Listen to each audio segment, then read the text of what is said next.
Maraming OFW ang nagtatanong nito, lalo na yung mga uuwing for good na kung pwede daw ba mag-renew or magbayad ng OWA membership kahit for good nang uuwi sa Pilipinas para lang manatiling active ang kanilang membership. Eto guys ang sagot. Kung sakaling for good na, pwede pa rin ba magbayad para lang maging active? So kung magpo-for good ka na po, hindi ka na po pwedeng magbayad ng OWA membership. Ang requirements po sa pagkakaroon ng OWA membership, kailangan meron po tayong valid kontrata. Kung magpo-for good na po tayo dito sa Pilipinas, ibig sabihin, hindi na po natin mare-renew ang ating OWA membership. So, hindi na pwedeng makapagbayad or makapag-renew ng OWA membership kapag uuwi sa Pilipinas na for good na. Dahil isa sa mga requirements para makapag-renew ng ating OWA membership ay ang ating valid contract. Sa mga active OWA member naman at active na mga OFW, ngunit aabutan na ng expiration ang kanilang OWA membership at gusto nila mag-renew. May tatlong paraan kayo para makapag-renew ng inyong OWA membership. Number 1, sa inyong OWA app. Pwede kayo makapag-renew ng inyong OWA membership online gamit ang OWA app. Number 2, sa Polo OWA. Pwede kayong sumadya sa Polo office na hindi na kailangan ng appointment at hindi na rin kailangan ng Polo verified contract kung for OWA renewal na lang dito sa Polo Dubai. At yung pangatlo, kapag umuwi kayo sa Pilipinas, pwede rin kayo mag-renew sa any OWA office sa Pilipinas at pwede nga sa OWA office or OWA desk na matatagpuan nyo sa NAIA at Clark International Airport. Ngunit kung hindi naman kayo marunong online at wala kayong oras na pumunta sa Polo OWA at hindi rin kayo uuwi sa Pilipinas, may pang-apat na paraan para makapag-renew kayo ng inyong OWA membership. Pwede kayong pa-renew sa kamag-anak nyo sa Pilipinas.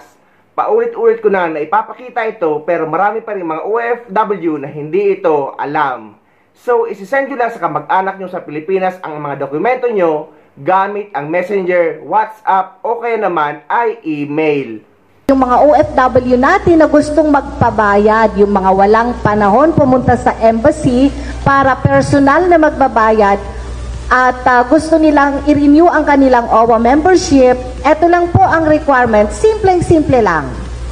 Ipadala nyo rito sa Pilipinas ang inyong work permit, employment contract, first page ng inyong passport kasama yung picture nyo na mayroong signature, at saka authorization nyo na ipapabayad nyo ang inyong OWA membership nyo dito sa Pilipinas. Ganun lang po kasimple para makabayad na po ang inyong nearest of kin para ma-renew ang inyong OWA membership. Yes, tama-tama po yung Ma'am Jane. At doon sa ating valid visa sa ating mga kontrata, pwede po ninyong ipadala yan through Messenger. I-send nyo lang po sa mga Messenger ng inyong mga kamag-anak dito at ipapaprint na lang po nila yan dito sa Pilipinas.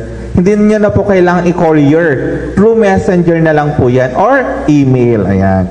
Ayan, nakikita nyo sa screen yung mga documents po na kailangan po ninyong i-provide pag nag-renew po kayo ng membership ng inyong kapamilyang OFW. Pwede nyo po itong i-screenshot para hindi nyo po makalimutan.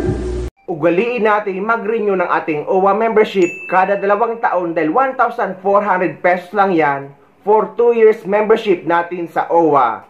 Dahil insurance natin mga OFW ang OWA membership habang nagtatrabaho tayo sa ibang bansa.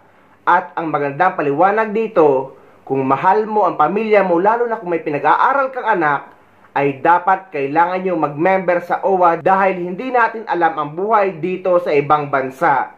Sa mga hindi nakakaintindi kung ano ang insurance, eto guys, dahil ang OWA membership ay maihahalintulad or maihahalintulad sa isang insurance kagaya dito sa aking Sun Life Insurance. Sino nga ba dapat ang unang magkaroon ng life insurance? Ikaw o ang anak mo? Pag-usapan natin. Maraming magulang ang instinct, dapat anak agad. Kasi nga mahal natin sila eh. Gusto natin, secured sila. Pero nakakalimutan natin, ano nga ba ang purpose at paano nga ba nag-work ang life insurance? Ang life insurance, hindi siya parang pag-iipon lang para sa anak mo. Ang tunay na purpose nito, protektahan ang income mo bilang isang magulang. Kasi isipin mo, kung may mangyari sa'yo, magkasakit, ma-disable, masigok, isipin mo, wala nang papasok na income sa pamilya. Sino ngayon ang magbabayad ng kuryente, bahay, tubig, tuition at gatas? Anak mo ba ang magbabayad? Hindi. Kasi wala pa siyang obligasyon at wala pa siyang income. Kaya kung isa kang magulang, dapat unahin mong magkaroon ng life insurance ang sarili mo. That is not the selfish way, that is the responsible way. Kasi kung ikaw ay adequately insured, tuloy ang buhay ng mga bata at ng pamilya mo in the event na mawala ka. May pangbayad pa rin sila sa utang, pangpaaral, panggastos araw-araw. Hindi yung bastang iniwan mo na lang sila sa ere nung nawala ka. Minsan proud na proud tayo, oy insured ang anak ko ah.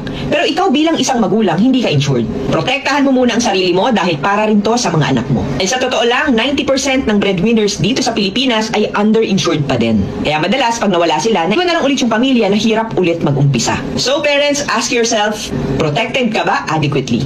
Dahil kung hindi pa, ito na yung sign mo to make that decision. Tangan mong mauna, para rin yan sa mga anak mo. Ang OWA membership naman, isa sa coverage kapag may nangyari sa isang OFW ay automatic nang magkakaroon ng scholarship ang anak ng OFW na naiwan. At pag-aaralan nito ng OWA hanggang makapagtapos ng kolehiyo. At may makukuha din na up to 200,000 pesos ang claim para sa pamilya. OWA coverage po natin? Yes. Okay.